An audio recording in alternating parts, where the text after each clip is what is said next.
60 miles off the coast of Japan, an American carrier force slaying at units of the Japanese fleet is attacked by land-based enemy dive bombers. Here in the inland sea is the prelude of an epic of United States Navy warfare. Enemy losses are heavy. No serious damage has been done to our task force.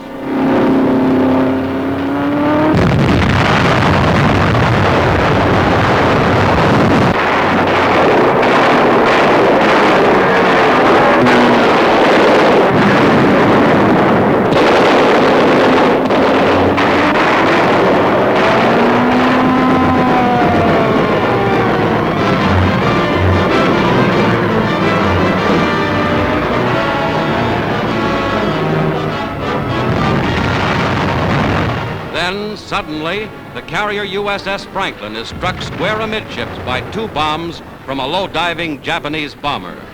Fully loaded planes on deck burst into flame. Bombs, rockets, and gun ammunition explode, turning the ship into a raging inferno. Without panic, crewmen fight the fires. Only superhuman bravery can save the Franklin, but her men fight on.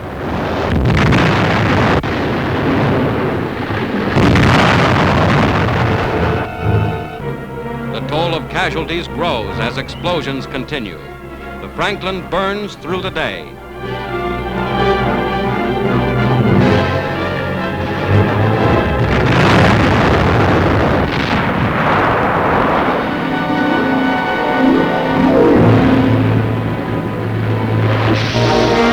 Chaplain Father Joseph O'Callahan, battling heroically to save lives, cares for a critically wounded sailor.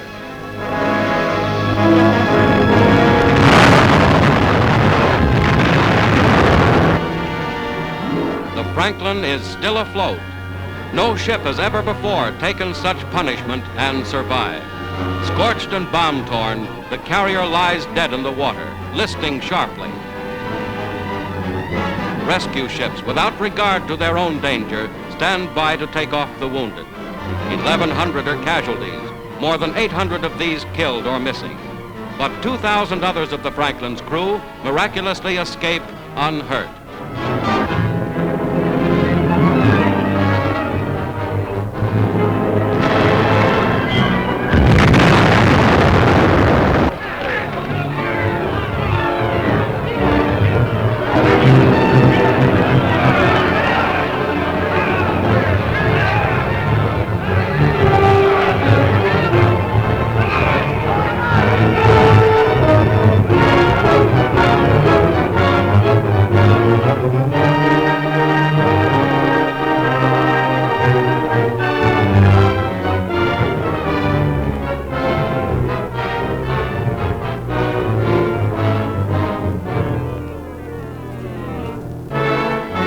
The battle-torn flag of the Franklin still flies as under her own power again, she heads for a home port. Chaplain O'Callahan celebrates religious services aboard as the Franklin limps across the Pacific.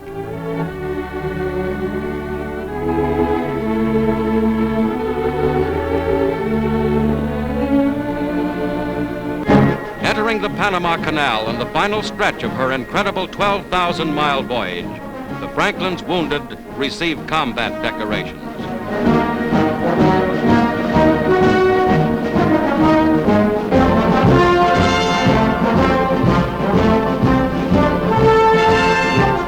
The crew of the Franklin who brought her through safely, heroes all.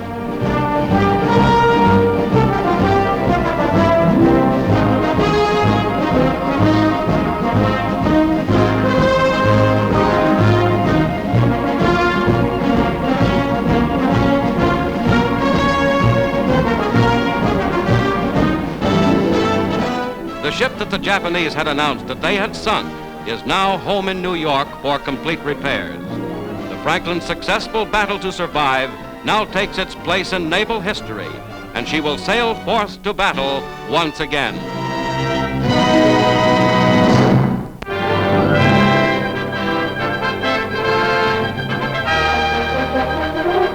The German submarine scourge is ended.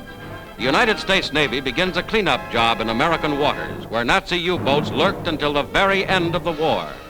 Off Cape May, New Jersey, the U-858 surrenders. Navy escort vessels pull alongside.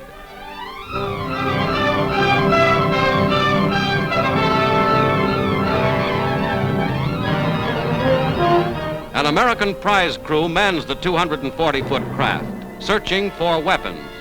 These Germans boasted they had sunk 16 Allied ships.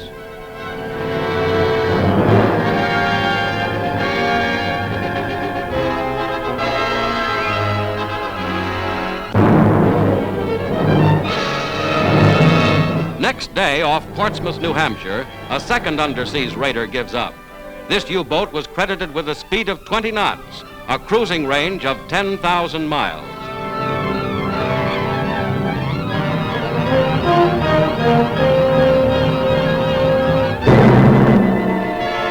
The crew disembarks, headed for a prisoner of war camp.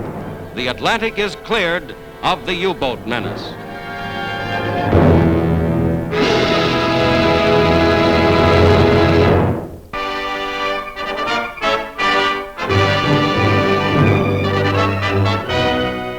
Allied officers inside the shattered city of Berlin, metropolis of a Nazi empire that once held sway over almost all of Europe.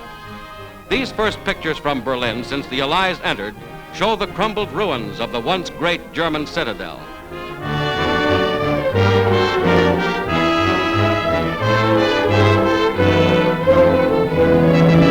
Hitler's Reichschancellery was the nerve center of the infamous Nazi regime.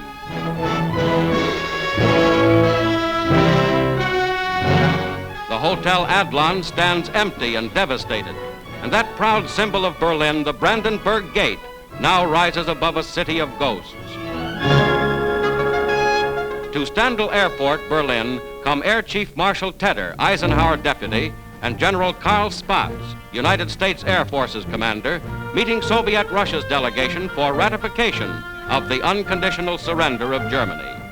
By plane comes Field Marshal Keitel, German commander.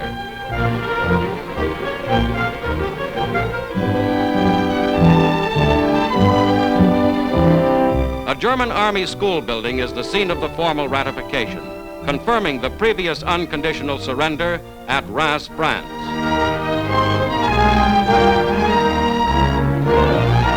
General de Lattre de Tassigny represents France.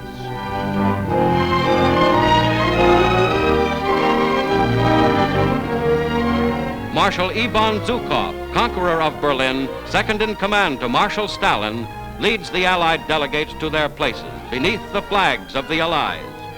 Zhukov, hero of the Soviet Union, had been mightily aided by Allied power under Tedder and Spaatz. Marshal Keitel, the image of Prussian militarism, leads his companions. Among them General Admiral von Friedeberg, right, and General Stumpf, left.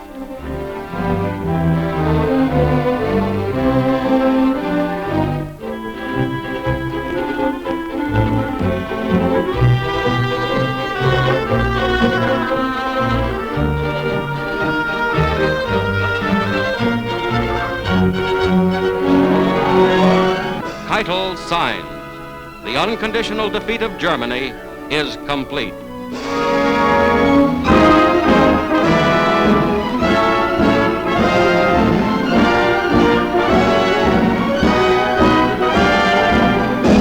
The Allied representatives signed.